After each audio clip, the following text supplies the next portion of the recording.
or welcome back to On God with me, Villamina's Mono Mindful, Heartful, and Purposeful Conversations. If it's your first time here, you just found yourself a community of believers who are doing life with Christ one stumble at a time. And if you've been with me since episode 1, you know I super duper appreciate you. Thank you so much for holding space for the girl, as the girl has been holding space for you. Please do not forget to hit that subscribe button, baby, because we are the light on the hill. We need to spread the gospel in whatever way we can. Let's get social and interactive. You can follow me on Instagram, Villamina_S, TikTok, Villamina_Simono, or just come camp here. You know what I mean? Just come camp here, because that is all you can do as well. First of all, if you guys are looking at my gloss and you're wondering why is it popping, it's because Swish Beauty is doing the thing. I don't know if you guys have seen their newest lip peptide. Yes, I think last week I talked about how they dropped a very dope PR package. And I'm not even trying to sell it. This is not part of a brief or anything that they gave me. They just sent me the package because if you've been following episode 1, you know every time I start the episode, I'm always just trying to doll up, because you never know where your husband is watching from. You know what I mean? But they recently dropped the new lip peptide and I am loving it because it keeps your lips super hydrated, juicy, and nice. We're not trying to tempt anyone. Okay, we're just trying to be the girls. But please do get it. It's amazing. I love it. I adore it. And it's super amazing. Okay, let's get into today's episode. So I wrote today's episode on a paper. You guys know the On God book. If I'm not using the book, I'm mainly using the iPad, which is great. And I think I use the iPad if I'm lazy to write. Not even lazy to write. I think I use it if I'm in a place where I don't have my notebook or my pen, because as a writer, I'm a writer by profession, so I love, I just need to smell the ink, the pages and everything. So I kind of wrote this on a page because I didn't have my iPad where I was and I didn't have the book where I was. So I was just let's get into it, right? So today's topic, I think it starts somewhere and then it segues into another thing, but I think they both do find a way to pour into each other. But I think ultimately the idea is that people are gonna hate you, but they will be fine. And the whole idea is that for the first time in forever, you are also going to be fine. But the first part of this conversation is about learning to belong to God. Because when you belong to God, you ultimately learn how to belong to yourself. I'm going to open this chat with the most overstated thing. It might even sound like a cliche, but you need to be your own safe space, right? The reason why we are always constantly encouraged to be our own safe space is because it is built or conversated around the whole idea that people never stay. Sometimes people don't stay. Sometimes people don't choose you. Sometimes people change their mind. Sometimes people, you know what I mean? They just switch up on you. A person can love you in one season and absolutely hate you in the next season. So when you become your own safe space, when human beings do what they do best, which is to not stay, which is to change their mind, which is to not choose you, you will find yourself protected within your inner world. But in the event where you do not have a safe space, when those things happen, you are absolutely going to feel like the world is crumbling on you and there is no way for you to come back into that, right? And for us to even be safe within ourselves is to obviously seek the peace that surpasses all understanding. So before you even learn to belong to yourself, you need to learn to belong to God, right? But here is where the tension is. I think we are raised being indoctrinated with the idea that instead of finding our worth and our identity in God or in ourselves and the things that matter to us, we are taught to find our identity and worth in material things. You know what I mean? And it's not like they sit at a family dinner meeting and they're like, so these are a list of things you need to find your identity in. No, I think it's in the way they come up in conversations, like, oh, when are you getting married? Oh, when are you having kids? Oh, when are you buying a car? Oh, when are you know what I mean? So slowly but surely that chastises itself as okay, my worth is in the car I drive. My worth is if I am married or not. My worth is, you know what I mean? So we easily end up attaching our value, our worth, and our identity to things that we were never supposed to attach our worth, our value, and our identity to in the first. Also know that the Bible has something to say about the fact that we need to not find our identity in the material things, right? I'm just going to read the book of John, chapter 15, verses 4 to 7. Stay joined to me, and I will stay joined to you. No branch can produce fruit alone, it must stay connected to the vine.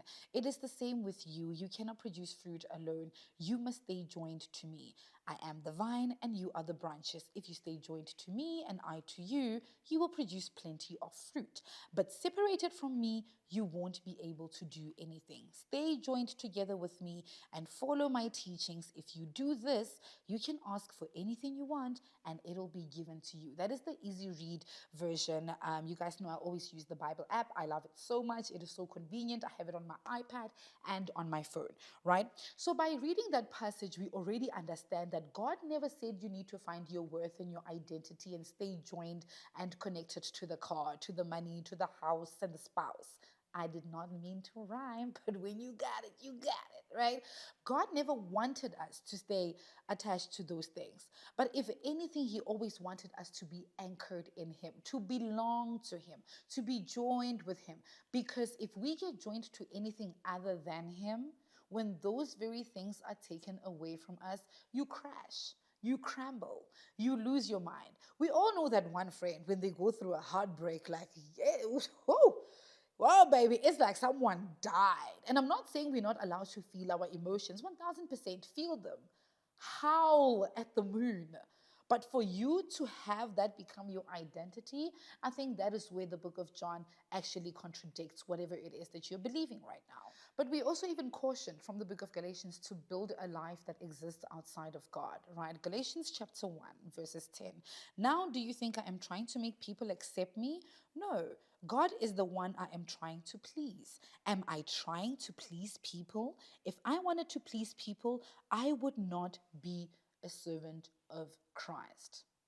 Once you get your head around the fact that you need to belong to God before you belong to the things you think make you who you are, I honestly think the second part of your life ultimately begins, right? Because to belong to things, to belong to people is so dangerous because the very same things and the very same people can be taken away. I already said in the opening, people do what they do best. They change their minds. They don't choose you. They leave.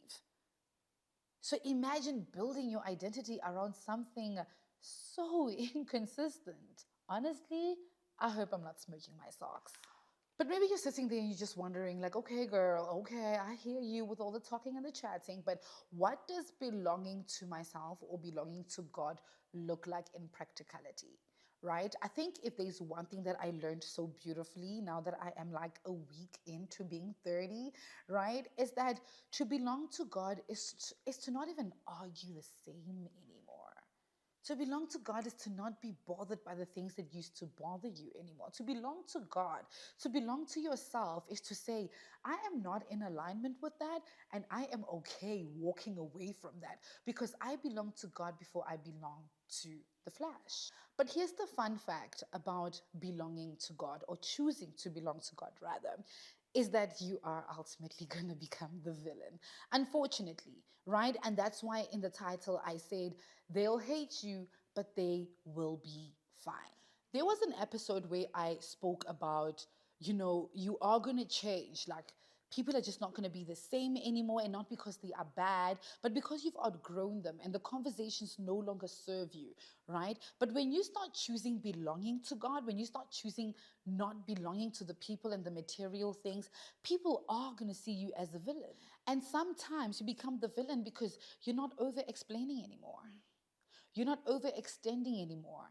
You are okay leaving certain conversations without giving clarity. You are done convincing people about you because you're like, I don't need to convince you. God already has people convinced about me. Like, guys, when I learned this, my entire brain chemistry went whoosh. where you're like, you are sitting there trying to convince people to like you, trying to convince people to be your friends, trying to get, like, you're just trying to convince people, yet you don't know that there is a handful or even a multitude of people that God has already convinced about you, in the sense that they're going to see you and they're just going to be like, oh my God, she's an answered prayer. You know what I mean? Like, even how I got this job, like, these people are just like, we saw your portfolio and we just vibed with you. I didn't need to convince them, like, oh my God, if you take me, I will work even on weekends. None of that. None of that. So to belong to God is to be comfortable with being the villain, because now you're going to have boundaries, because you are living a life that honors God. You are living a consecrated life. I'm sorry, I'm not going to go to the club anymore. I'm sorry, I'm not smoking the hookah. I'm sorry, I'm not doing that anymore. You are going to be the villain. And people that are going to get offended about the fact that now you have boundaries are the same people that benefited from the fact that you didn't have boundaries. Like, and not even because we are judging on them. Like, I can't imagine, like, always asking something and I always get a yes, yes, yes, yes. And then one day I just get a no. I'd be taken aback as well. But the wisdom is in understanding that this is a new person and I need to honor where they are in their walk, who they are in their walk, and where they are trying to get to as they are walking with Christ. Need to explain your healing to the same people that broke it. You do not need to explain yourself to the same people that are just committed to misunderstand you. You need to be okay with not clarifying the narrative. Oh, she got born again. I guess she thinks she better than us. Okay. I guess I'm better than you. Just remember, you said it. I didn't. You need to be okay with it. Oh, she just up and left. She didn't even bother explaining to me what happened. She must have found someone. Okay. Whatever tickles your fancy. Yeah, whatever gonna make you asleep. Whatever, Baba Black Sheep. So you need to be okay with whatever narrative people are gonna have. If you are not convicted to explain yourself, that's cool. Jesus never explained himself. You know how many times, like, people just really just were just terrible to Jesus? In some moments, I feel like Jesus could have just been, I will perform a miracle so you guys can know I am the Son of Man. But it's like, he was like, I'm not explaining that. I'm not explaining that. So you need to be okay with that. And guess what? They will hate you for it, but they will be fine. And for the first time, you are going to be fine as well. Because there's so much calm and peace and healing that comes with not overextending yourself anymore, not pouring into the things that are draining you. Why? Because you're just choosing to belong to God. You're just choosing to belong to yourself. You have finally let go of the idea that my worth is in my relationship status. It's in my position at work. It's in the car I drive. It's in the clothes I wear.